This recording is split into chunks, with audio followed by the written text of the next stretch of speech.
ఈళ్ళని చూడగానే ఈరోజు ఎపిసోడ్‌లో ఎంతమందికి చిరాకు పుట్టిందో కామెంట్‌లో తెలపండి. 'బిగ్ బాస్' అయితే అందరిని సోఫా మీద కూర్చోమన్నాడు. తిండి పెట్టడానికి కాదండోయ్! గేమ్స్ పెట్టడానికి. ఏం లేదండి లాస్ట్ వీక్‌లో కేవలం 3,00,000 గదా! మన కంటెస్టెంట్స్ గెలుచుకుంది. చాలా మిస్టేక్స్ అయితే చేశారు. దానికని 2,00,000 కుదించాడు. అయితే బిగ్ బాస్ ఈళ్ళందరికీ ఒక ఛాన్స్ ఇవ్వబోతున్నాడు. ఏంటా అనుకుంటున్నారా? గేమ్స్ అయితే పెట్టి ప్రైజ్ మనీ అయితే షేర్ చేయబోతున్నారు. ఆల్రెడీ తెలిసిందేగా అన్‌లిమిటెడ్ ప్రైజ్ మనీ అని. సో, ఏ క్లాన్ అయితే ఎక్కువ అమౌంట్ సంపాదించుకుంటారో అది ప్రైజ్ మనీలో యాడ్ చేస్తారు. First task pool jump. దీంట్లో మనీ, సోనియా, విష్ణుప్రియ అయితే పాల్గొన్నారు.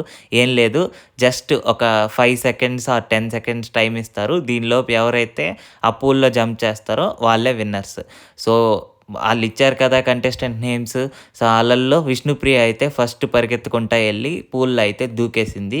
పృథ్వీ అయితే అవతల టీమోళ్ళని ఆపడానికి ట్రై చేసి ఆళ్ళ టీమ్‌లో ఉన్న సోనియానే కింద పడేసుకున్నాడు. సోనియా కింద పడిపోయిన తర్వాత మిగిలిన ఇద్దరిలో అంటే విష్ణుప్రియ, మణికంఠ సెకండ్ ఎళ్ళాడు. ఫస్ట్ విష్ణుప్రియ ఎళ్లి దూకేసింది. మరి కింద పడిన సోనియాకి సింపతి ఉండకుండా ఉంటదా? ఉంది. మన పృథ్వీ ఎప్పుడు అవకాశం వచ్చినా అందిపుచ్చుకుంటున్నాడు. అదేనండి గేమ్‌లో కాదు సోనియాని హగ్ చేసుకోవడంలో. తర్వాతైతే ఇంత ర్యాష్‌గా గేమ్ ఆడడం ఎందుకని నిఖిల్ అయితే గొడవైతే ఎళ్ళాడు. యష్మి అయితే మేము ఇలానే ఆడతాం. నీ ఇష్టం వచ్చింది చేసుకో అని చెప్పని నిఖిల్‌తో ఆర్గ్యుమెంట్ స్టార్ట్ చేసింది. నిఖిల్ ఏంటో ఈ మధ్య పద్ధతిగా ఆడదాం, పద్ధతిగా ఉందాం అనుకుంటున్నాడు. ఆయన అగ్రెషన్ బయట పెడితేనే గేమ్‌లో ముందుకెళ్తాడని నా అభిప్రాయం. ఈ మధ్యలో సరేలే చీఫ్స్ అందరం డిస్కస్ చేద్దాం ఎలా ఆడాలని నైనికాని కూడా తోడు తెచ్చుకున్నాడు. ఈ యష్మిని ఎక్కడ చూసినా చిరాకొస్తుందండి. ప్రతి ఒక్క దాంట్లో గొడవేసుకుంటుంది. ముందు ఈమె దొంగతనం మొదలుపెట్టి, తర్వాత వీళ్ళ మీద అరుస్తుంది. వీళ్ళు పన్నీర్ దొంగతనం చేశారంట దాని గురించి. రెండో గేమ్ అయితే పెట్టేశారండి. ఇక్కడ తాడు కనిపిస్తుంది కదా! ఆ తాళ్ళు వదలకుండా బాస్కెట్స్‌లో వాళ్ళ టీమ్‌లో ఎక్కువ బాల్స్ ఎవరైతే వేసుకుంటారో వాళ్ళైతే ఈ గేమ్‌లో గెలుస్తారు. సో, స్టార్టింగ్ నబీల్ బానే ఆడినట్టు అనిపించినా గానీ, నబీల్ అయితే ఆ తాడుని వదిలేసాడు. ఇక నిఖిల్ మరియు పృథ్వీ మధ్యలో అయితే హోరాహోరీగా జరిగిందండి ఫైట్. ఏం చేద్దాం లాస్ట్‌కి నిఖిలు పృథ్వీని లాస్ట్ దాకా లాక్కొని ఎళ్ళిపోయాడు. ఫ్రెండ్‌షిప్ అడ్డొచ్చి ఏమైనా ఆగిపోతాడేమో అనుకున్నాను గానీ, లాస్ట్ వరకు పట్టయితే వదలలేదు. మరి అలా ఉంటది నిఖిల్‌తో ఆట. లాస్ట్‌కి నిఖిల్ అయితే గెలిచాడు. పృథ్వీ అయితే పట్టు విడిచేసాడు. తర్వాత ఈ స్పెల్ బీ కాంపిటీషన్ గురించి మాట్లాడుకోవాలండి. యష్మి, నైనిక, మణికంఠ అయితే గేమ్ స్టార్ట్ చేశారు. మన యష్మి గురించి తెలిసిందే గదా! పర్ఫార్మెన్స్ నిల్లు. ఓవర్ యాక్షన్ మాత్రం ఫుల్లు. సో, ఆమె రాసిందండి స్పెల్లింగులు బాబోయ్! అసలు మొత్తం కెమెరాలో చూపిచ్చుంటే మాత్రం ఫుల్ ట్రోల్ మెటీరియల్ అయిపోయేది. ఆల్రెడీ ఇప్పుడే స్టార్ట్ చేశారు ట్రోలింగు. గవర్నమెంట్ స్పెల్లింగ్ రాయమంటే గవర్నమెంట్ అని రాసింది. ఎన్ గూడా రాయలేదు. సో, ఇలా ఉంటదనమాట. అంటే మనం స్టార్టింగ్ స్కూల్ ఎగ్గొట్టకూడదు గదా! స్కూల్ ఎగ్గొట్టేసినట్టుంది. సో, ఇంకా చాలా స్పెల్లింగ్స్ అయితే రాసిందండి. చాలా కళాఖండాలయితే ఉన్నాయి. వాటన్నిటి గురించి చెప్పుకుంటే ఈ ఎపిసోడే అయిపోద్ది. సో, అంత దారుణంగా ఉంది. పెర్ఫార్మన్స్ ఏమో వెరీ నిల్లు. కానీ ఓవర్ యాక్షన్ మాత్రం ఫుల్లుగా చేస్తది. ఎక్కడ చూసినా, ఎప్పుడు చూసినా చిరాకు, గొడవ పెట్టుకుందామనే ఉంటది. ఇక మన మణికంఠకైతే ఆకలి మొదలైంది. తెలిసిందే కదా! ఈళ్ళకి రేషన్ అయితే ఇవ్వలేదు. ఏం చేద్దాం? ఇంక రేషన్ ఇవ్వకపోతే అంతే. సో, ఫుడ్డయితే తి తి చేసుకుందామని నైనిక వాళ్ళనడిగారు. వాళ్ళ దగ్గరుండే ఆ దోస పిండిని తీసుకొని, దోసలైతే పోసుకొని, కూర గూడా లేకుండా చక్కెరతో తిన్నాడు. మరి ఇది 'బిగ్ బాస్' రూల్స్ బ్రేక్ చేసినట్టేగా? అవును. 'బిగ్ బాస్' రూల్స్‌ని బ్రేక్ చేసినట్టే.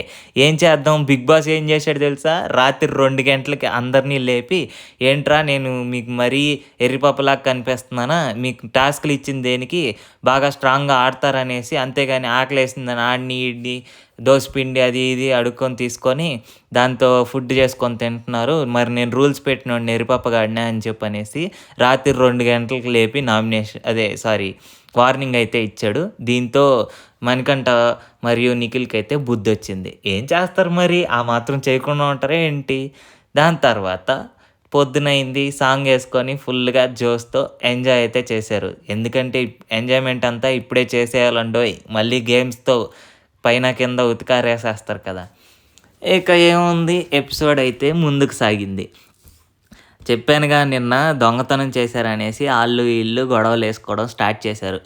ఫస్ట్ దొంగతనం స్టార్ట్ చేసిందే యష్మి వాళ్ళు. కానీ ఆమేమంటుంది ప్రూఫ్ చూపించు. ప్రూఫ్ లేకుండా ఎలా మాట్లాడతావు అంటుంది. ప్రూఫ్ ఏంటండి? అందరూ చూసారుగా జనాలు.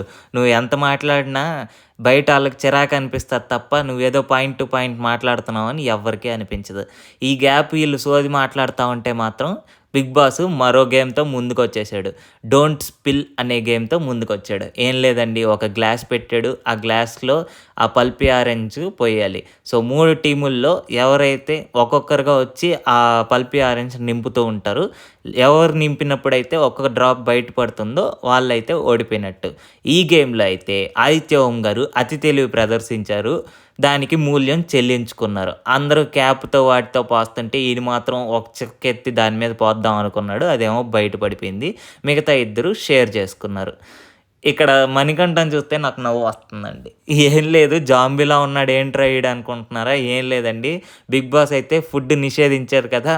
ఈ పాపం ఆకలేసి మిగతా వాళ్ళు తింటుంటే ఆళ్ళ దగ్గరికెళ్ళి బాబూ ధర్మం చేయండి అన్నట్టు అడుక్కుంటున్నాడు. కానీ ఎవ్వరు ఒక్క మెతుకు కూడా ఇవ్వట్లేదు. ఈలోపు దీని గురించి ఇలా ఆలోచిస్తుంటే బిగ్ బాస్ మరో గేమ్‌తో ముందుకొచ్చేసాడు. దాని పేరే వ్యాక్సింగ్. బాబోయ్! ఆడోళ్ళు ఎలా చేసుకుంటార్రా బాబు అనిపిస్తుంది ఇప్పుడు వ్యాక్సింగు.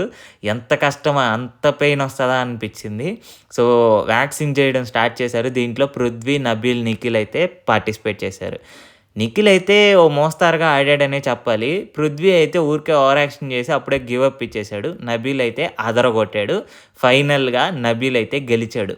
చెస్ట్ మరియు మోకాలు కింద ఉండే భాగం మొత్తం హెయిర్ అయితే రిమూవ్ చేసుకోమన్నారు. నబీల్ అయితే సూపర్‌గా ఆడి వాళ్ళ టీమ్‌కి 50,000 దాకా సంపాదించి తీసుకొచ్చాడు. తర్వాత మరో గేమ్ పెట్టాడండోయ్. సాక్స్ ఏసుకొని ఇక్కడ కనిపిస్తున్న ఆ లైన్స్ మధ్యలో నించొని గేమ్ అయితే ఆడాలి. ఎవరైతే వాళ్ళ సాక్స్‌ని బయటికి తీసేస్తారో వాళ్ళు ఓడిపోయినట్టు. ఆ లైన్ తాకినా గానీ ఓడిపోయినట్టే. సో, ఈ గేమ్‌లో అయితే సంచాలక్ చాలా చెత్తగా చేసింది. ఈ గేమ్‌లో సంచాలక్ ప్రేరణ చేసింది. చాలా చెత్తగా చేసిందనే చెప్పాలి. ఎందుకంటే వాళ్ళ టీమ్‌మేట్స్ అక్కడి నుంచి ఎవరైతే యష్మి గౌడ గారి క్లాన్‌లో ఉన్నారో అక్కడి నుంచి ఏ డెసిషన్ పాస్ చేస్తే ఆ డెసిషన్‌ని ఆమె కన్సిడర్ చేసి తీసుకుంటుంది. ఆల్రెడీ కొంతమందిని ఔట్ అని చెప్పినా కూడా వాళ్ళు ఎళ్ళకపోవడంతో వాళ్ళ టీమ్‌మేట్స్ ఇచ్చిన డెసిషన్ తీసుకొని దాని ప్రకారంగా జడ్జ్‌మెంట్ అయితే ఇచ్చింది. చాలా చెత్తగా చేసింది. దీంట్లో అయితే నాకు ఈ పృథ్వీ మరియు యష్మి గౌడని చూస్తే చిరాకు పుట్టింది. స్టార్టింగే పృథ్వీ అంత మోసం ఆడి బయటికెళ్ళిపోయినా కూడా తర్వాతొచ్చి అసల వరస్ట్‌గా ఆర్గ్యుమెంట్స్ అయితే చేస్తున్నాడు. దాన్ని కన్సిడర్ చేస్తుంది ఈ ప్రేరణ. బాబోయ్! ఇంత చెత్త క్లాన్ ఏంట్రా అని అనిపిచ్చింది. శేఖర్ భాష గారు తప్ప వాళ్ళ క్లాన్‌లో ఉండే వాళ్ళందరూ చెత్తగానే చేస్తున్నారు. కానీ అభయ్ నవీన్ అయితే గేమ్ అయితే సూపర్‌గా ఆడుతున్నాడు వాళ్ళ టీమ్‌లో. కానీ ఎవరైతే ఈ నెగెటివ్ పర్సన్స్‌తో ఉండడం వల్ల ఆయన మీద కూడా నెగటివిటీ అయితే పెరుగుతుంది. నబీల్ అయితే జస్ట్ అలా 4, 5 సెకండ్స్ అలా బయటికి తీద్దాము ఆ సాక్స్ అని అనుకున్నాడు. కానీ అది హైడ్ అయిపోయిందని చెప్పనేసి ప్రేరణ మళ్ళీ దాని మీద కూడా గొడవేసింది. చాలా చెత్త జడ్జ్‌మెంట్. కానీ శేఖర్ భాష గారు కూడా వీళ్ళకే ఎళ్లి సపోర్ట్ చేస్తున్నాడు నబీల్ వాళ్ళకి. సో, మొత్తానికి ఈరోజు ఎపిసోడ్ అయితే అయిపోయిందండి. మీరు మాత్రం ఎవరికి ఓటేస్తున్నారో మన కామెంట్ సెక్షన్‌లో తెలపండి. మరియు మన ఛానల్‌ని అయితే సబ్స్క్రైబ్ చేసుకోండి. మర్చిపోకుండా సబ్స్క్రైబ్ టు తెలుగు టాక్సూ. ఈ వీడియో నచ్చినట్లయితే లైక్ చేయండి, షేర్ చేయండి, సబ్స్క్రైబ్ చేయండి.